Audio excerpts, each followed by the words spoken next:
Are we live? We are live, it appears. Although, yep, here we are. Great. There's a little bit of delay on YouTube. Yeah. Thank you for joining me. I'm Maureen Taylor, the photo detective. And today I have Heather Haunert of Storied.com, and she is welcome. Did I say Hannah? Did I say Heather? It's all right. I'll answer any. I don't know why I did that. Anyway, this is Heather Haunert of Storied.com, and she's going to show us how to use the website. Please put your comments in the chat. This is being recorded. It's live on YouTube, but it's also being recorded so you can watch it later. Heather, welcome. Thank you. Always excited to chat with you, Maureen. I know. We were just talking about travel plans. We talk all afternoon. All right, I am going to add the screen to the stage, and then it should go full screen in just a second. How's that? Looks good. You can see that screen. Yep, there we go. Perfect. And I'm hoping that everyone can still hear you. Yes, you're still in the... Yeah, and I can hear you great, so hopefully they can. So I'm just going to do a kind of a quick run through of Storied and what the site looks like and what you can do on our site. I put on here from records to stories in minutes. I think a lot of people don't necessarily think of us as a family history site. So we are kind of full service. We have all kinds of records available, in addition to being able to write stories, which is definitely a focus of the site. So I just did screenshots. I thought it would be easier and then I don't get sidetracked and go down a rabbit hole. So this is our homepage for Storied. And I'm going to kind of talk about this page in kind of thirds. So the first third on the left is our navigation panel. And I'll kind of go through each one of those pieces and what you can do on each of those pages on the site.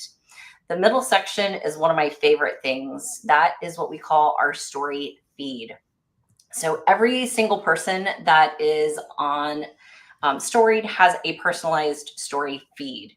So that means Maureen's story feed would look different than my story feed. These are going to be the stories either that you have written or the people that are in groups that you are part of or people that you follow. So think of it kind of as a social media type thing. That's kind of what this feed looks like. And what's really nice is you can interact with these stories that you see in your feed. So you can like people's stories, you can share them, you can comment on them. So the story feed is great. And again, it's personalized for everybody, which is really nice. And then on the right third, last third over on the right, we have hints. So this is going to bring up any hints, again, like kind of a traditional family history site that they're going to be looking for hints that are available to the people that are in your tree. We also have newspaper matches. I always like to highlight the things that are my favorites, and that is one of them. I love newspapers and searching in newspapers. And so Storied goes behind the scenes and is looking for matches in our collection of newspapers with Newspaper Archive, and finding those matches and bringing those to the surface for you. And then we have recently viewed. I like this too because this will go across trees. So you can have multiple trees in your Storied account, and the 5 people that you have been in most recently, regardless of what tree they are part of, you can get to them. It's kind of a quick and easy link to be able to get to their profile page. So that's the home page.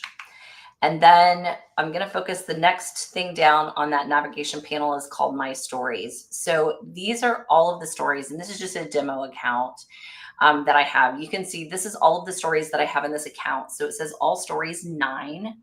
And then you can kind of tag stories. So you'll see that we've got drafts. So I might have a draft story, and you can see one that has that draft on the actual story itself. So this is one I haven't published yet.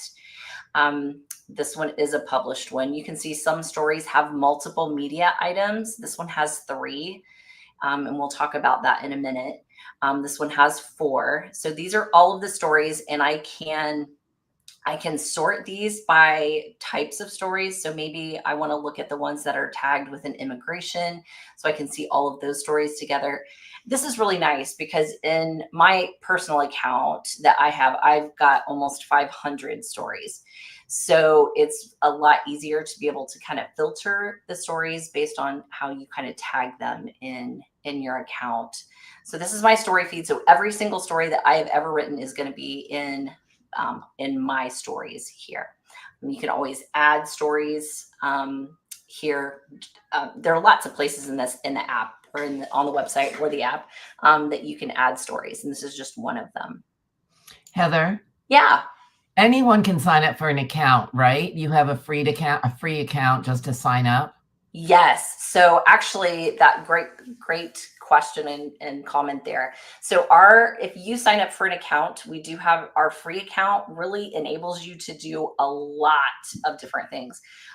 You can import your trees or add them manually. You can write as many stories as you want for free. That is a free part of our site and is always free. So I love that feature. You can totally do that. It's when you start to get into wanting to look at records and newspapers, that's where the subscription part comes in. But again, you can really do a lot with just a free account. So great question there. So this is an example of a story. That one was the very first one in kind of in my list right here. And so I wanted to show you, you can always go in and edit your stories. You can I kept this up here at the top just so you could see that this is where you could like stories, you can comment on stories, you can share stories. We have some new features. I love the share. With sharing stories, we now have it available to share on social. So you can share to Facebook, you can share to X, and you can now share to Pinterest, which is awesome. So it sends that to your feeds in those particular platforms, and people can read your stories. Another thing that I really like is the ability to tag people. So you'll see here that it says people in this story.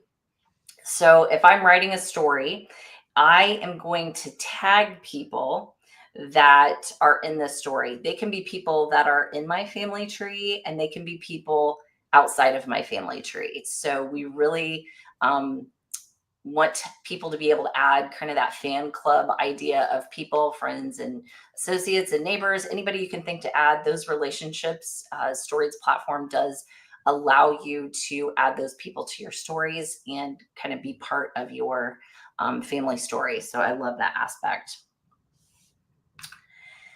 This is what our story creator looks like. So I wanted to spend just a couple of minutes on this page, just kind of talking about what this looks like. So at the very top, you can see it says story right here.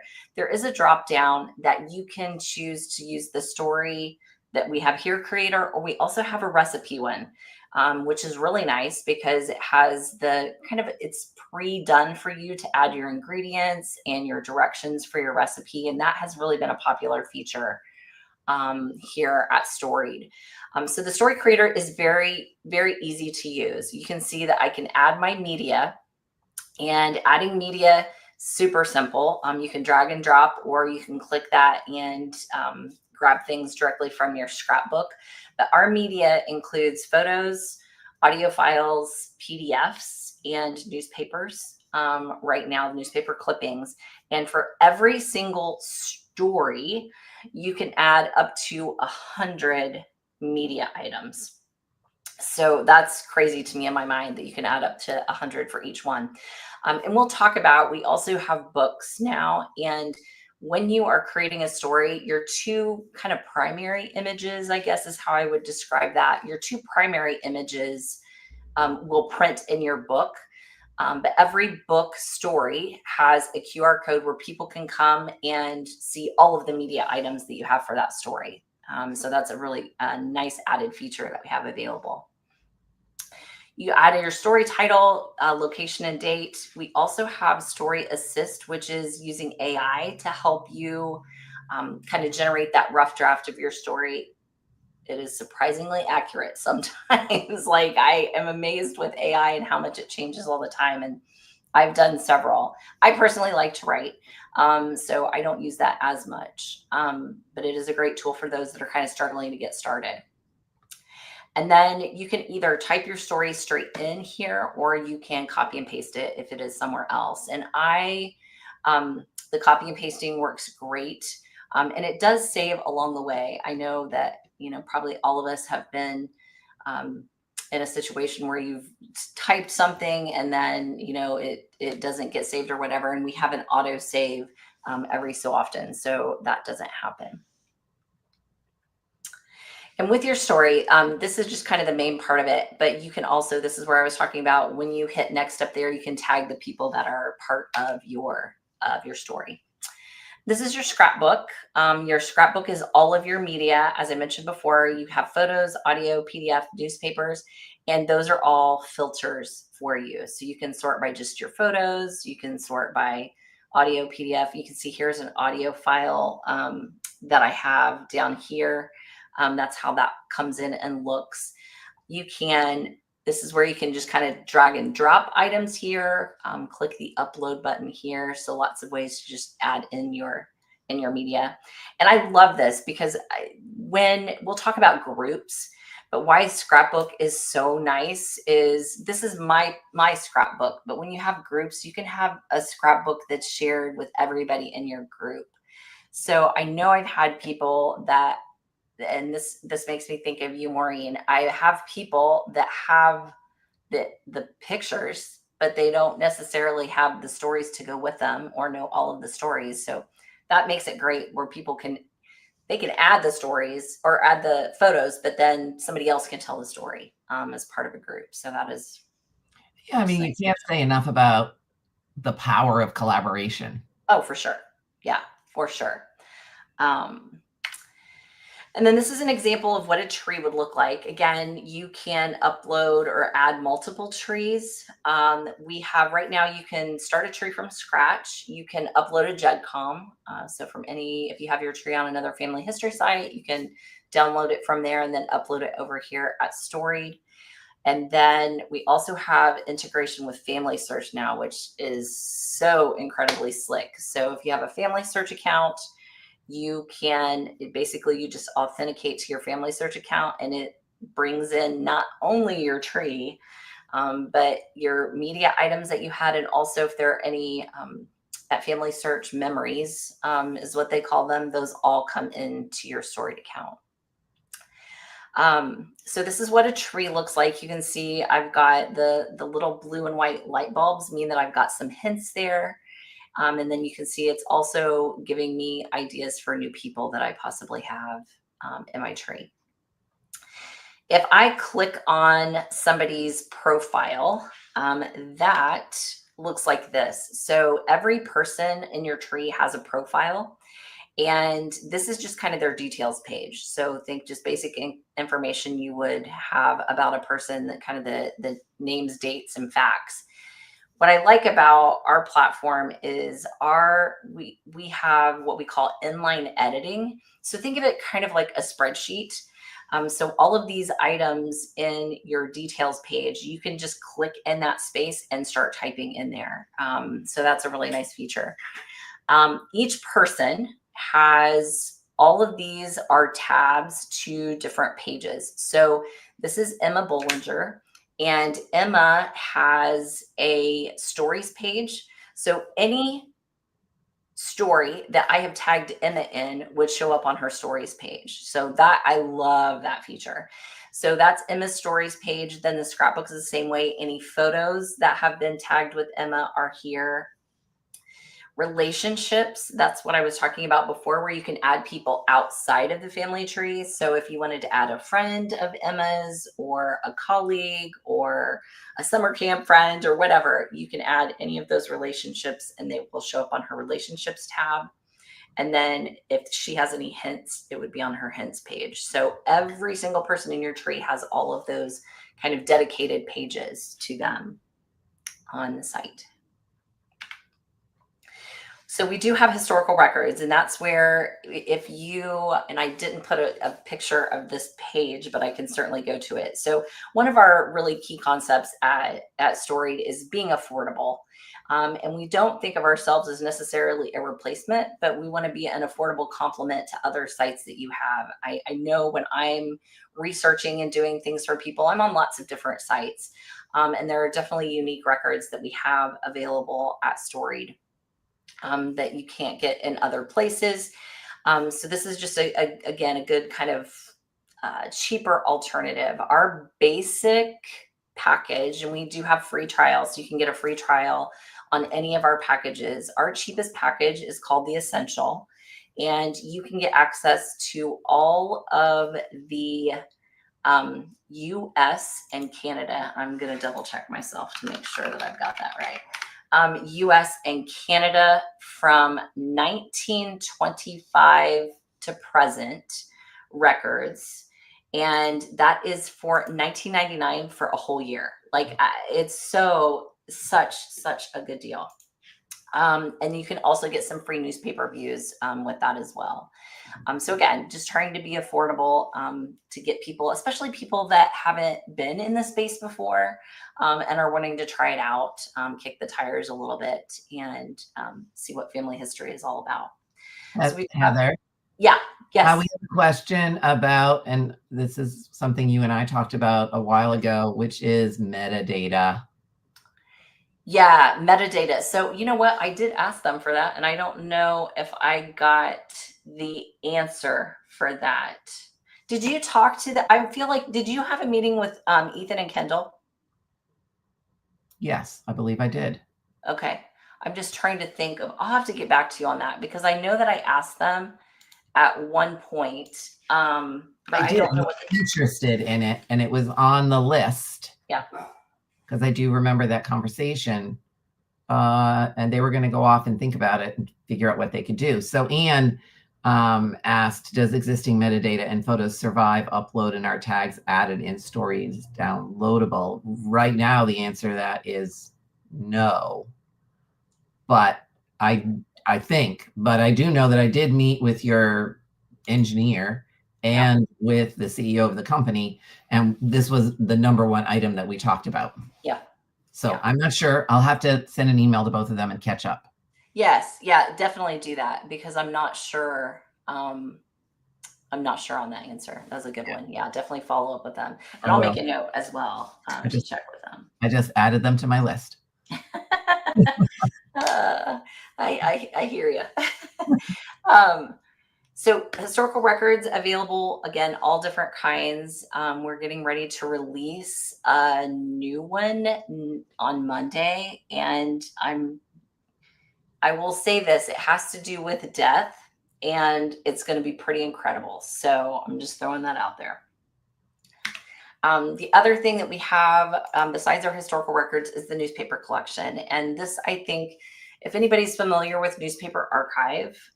is part of Storied. It is built into the site, and that is a feature that I really like. So instead of having to go out to another site to get my information about newspapers, I can do it on site at Storied.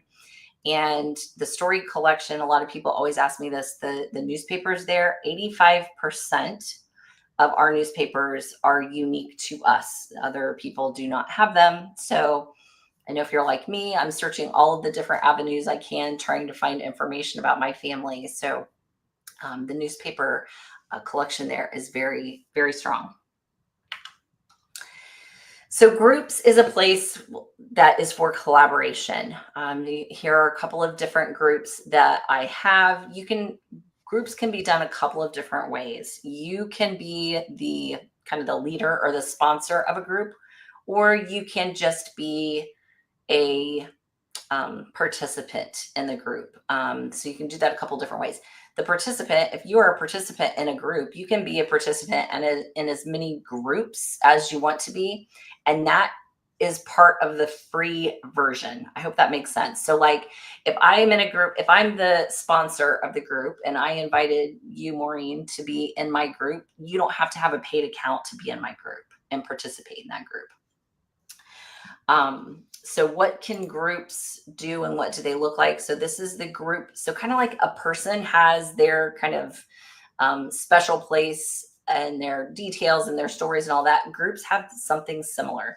So this is a group page and you have a group feed. So the people that are in the group are the only people that see the items that are in that feed, in those stories. So you've got the group feed, you've got stories for the group, the scrapbook. This is what I was talking about, where if you have people in a group and somebody doesn't necessarily want to write the stories, but they've got tons of pictures, they can upload the pictures to the group's scrapbook and other people can tell the stories, which is really nice. And then you can see we have members of the group.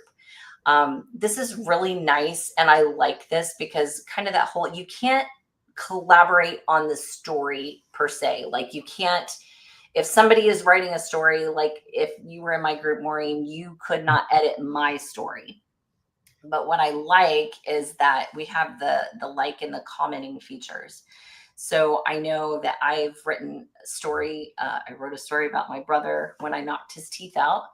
And then he can make a comment, oh, that's not quite how I remember the story. Or, my mom saying the same thing. So it's nice in that way that you've got some interaction with the people that are in your group. And then we also now have Storybook Studio, which I love Storybook Studio. You can take your stories, and this is nice where this is kind of how the groups can kind of come into the mix. So I've done quite a few books on my own. You can see here I've got completed orders of books that I've done, and then you've also got draft projects that you're working on. But what's really nice here is you can also create a book based on the stories that are in your group.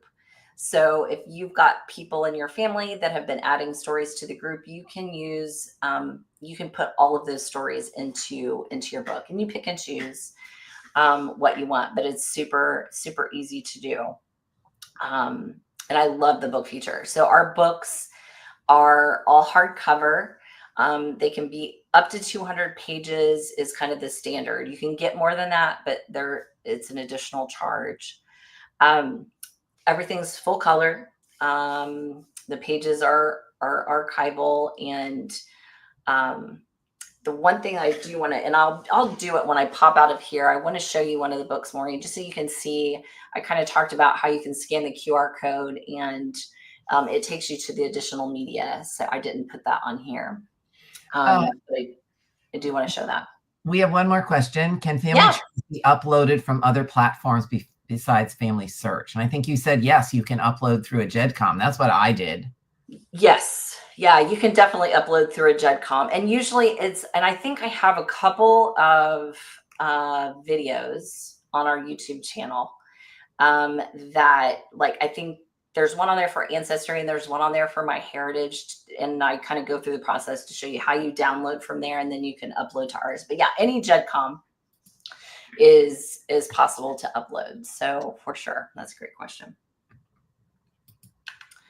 And then a new piece that we have are Storied starters. These are cards that you can get. These have been really popular, just to kind of get people prompted when you're with your family to answer questions. And what's really nice about these is they have a QR code on each card. And that QR code actually takes you to the story creator. And it has what's your favorite holiday tradition already popped up on the screen, so you can put it in and enter it in. And again, writing stories is totally free. You do not have to pay for writing stories. So that's kind of a nice way to get your family involved. These card prompts are so popular right now. Everyone I know is doing a card set. Yes. And I apologize for the bleeping in of some sound. I was trying to share your YouTube link for Storied. Oh, on there. Yeah. And I can somebody else's station, so I apologize. And then I always encourage people to email me if you have any questions, need help with anything. I'm always available, and I love talking to people. And I just think that one of my favorite things is going to Roots Tech every year. I'm getting ready to go to NGS next week. So if anybody's going to NGS, make sure you stop by and say hi. I just love to hear people's stories, and their ideas for how they're going to, implement it into a book, or different, ideas for the stories themselves that they have. It's always fun for me. I love that part of it. So please feel free to email me if you have any questions. All right, let me put us back in the. I'm gonna grab a book. Here we go. And I do want to talk about this one. So this is one that our CEO Kendall did when his mom passed away. And this is just an example of a different type of book. So this is kind of a memorial book that he did for her. He created a group and invited his family members, and then it was crazy to me how fast this came together. Within a week, I think they had like close to 50 stories of ones that people had just added as part of the group. And I mark it so I don't lose it. So this is an example. This has one photo. They can have two, but each story has a QR code. And when they scan this QR code, if there was that additional media, then they can see the other photos. But this one is cool because his mom played the violin. And so when you click the QR code, it takes you to the digital version of the story, and he has audio files of her playing. Oh, wow. The violin. I cry every time I talk about it. That's amazing. That's amazing. So good. Yeah, So that seamless connection of all the different bits that you have on people. Yeah. Is Eric going to be at NGS? Oh my gosh, my face just got so red. Is Eric going to be at NGS? Is that Eric is going to be at NGS? It's just me and Eric, just those two. So Mark, yes. That's funny. So Douglas asks, and Patricia asked the same question that was asked a little while ago, but that's fine, which is you can upload a GEDCOM. So you can't upload directly from Ancestry or Family Tree Maker. They don't link or sync, but you can download your GEDCOM and then upload it to Storied. And that's really a great way to get started. Yes, for sure. Yeah, for sure. Yeah, saves a lot of time. And again, I do want to, if you have the Family Search account, that's another way, because that is a direct link. It doesn't talk both ways. So it doesn't talk back to Family Search. But it's a great way to get your tree in. And again, those memories. I mean, that's amazing to me. I love that you can get all of those memories and not have to re-add anything. Re-add them. Yeah. And I really love that QR code in the book that links to all the other items that you might have. Now, you can upload audio and pictures and your GEDCOM, and you can copy and paste information into a story. Movies. Not yet. We're working hard and heavy on video. I mean, if you looked at our roadmap and where it's at, that was on the list. Big thing. Yeah.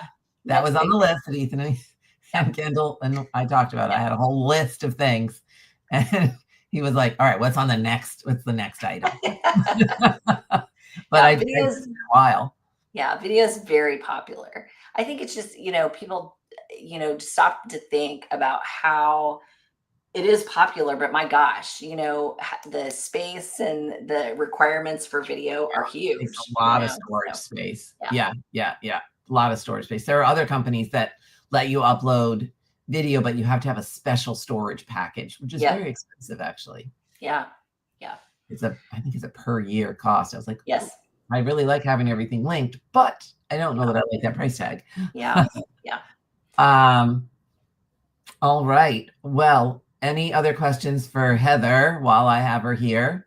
And Heather, I think I'm going to repurpose some of this, maybe make it a podcast, maybe, put it on Substack, get the word out there that we did this. And again, I love for people to contact me if you have ideas and things. I'm always looking for people, for groups of people. I'm working with, example right now, I'm working with the Indiana Genealogical Society. And we have an Indiana group. So we have a group where people are in that group that will add stories of their Indiana ancestors. So we were going to do that for Rhode Island, weren't we? Yeah, I'd love for you to. Yeah. I think we were. I just lost track of it. Yeah, it would be awesome. I just love the idea of it being a space where everybody can, access those ancestors. Let's see if we can work on that, Heather. I got a couple more weeks before our event. Somebody's saying, what is a GEDCOM? So when you go to Family Tree Maker or Ancestry, and Mark is answering. Thank you so much, Mark. There's a way to download a file of information and then upload it, and it's a standard. Yeah. Although Family Search is changing that standard. Yeah. And then input, right. All right. Well, if no more questions for Heather, I'm going to let her go. I'm sure she's got a very busy day with a long list of things after us. It's always a pleasure chatting with you. And right. What's your email address, Heather? I'll put it in here. It is do you want me to, can I put it in there so you don't have to you can put it in there if you can see the chat. Okay. Well, it's on private chat, so it looks like maybe I need to do it in comments. Oh yeah, there we go. Comments. Okay, connect. No, now it's wanting me to connect my YouTube. Join the chat. All right, I'm going to put it in the private chat for you, Maureen, because it would not let me. Okay, and then I'll copy it over. Okay, great. Copy. This will all disappear when we end the chat anyway. I do see another question. Can I answer it? Yes. So how do you find out what specific record collections are available on Storied? That is a great question. So when you are signed into your free account, on the left-hand side in that navigation panel was historical records. If you go there, they are split out in different types. So like census records are in one chunk. So you can click on those and you can see all of the different collections that we have in there. Like I said, the one coming on deaths is going to be super cool. So excited for that one. But yeah, there's lots of the different ones on there that you can find. And one thing to kind of think about too, we do, some people ask about census. So we do have the census records on there. And a lot of people ask, well, why do I need the census? Because, everybody and their brother has the census available. And what's really important to note is that we indexed our own census. So that means that how we indexed it was different than how Ancestry indexed theirs. So it is possible that you are looking for someone and you can't find them on, another site. It's possible that you can find them on ours. So having a different index is a big deal. Right. Everyone indexes the census themselves. So it's a different index set. Yeah. I think that 1950, I think Ancestry, MyHeritage, and Family Search, it was a combined index. So theirs is all the same, but ours is different. So yeah, it is. That's a good feature. All right. Well, thank you very much for joining us today on the Photo Detective YouTube channel. Okay, so 1910, 1920 census are not available on Storied. They should be by the end of this month if they aren't. Okay. Yeah. Right. Yeah. All right. Going once, going twice. We're going to let Heather get back to it. You have her email address in the chat. Please write it down if you need to contact her. And of course, you can contact me, Maureen Taylor, through my website. And again, Heather, always a great time talking with you. Yes. And you'll see this. I'm going to populate it various places. Sounds great. Thanks, Maureen. Thank you. Bye-bye. Bye.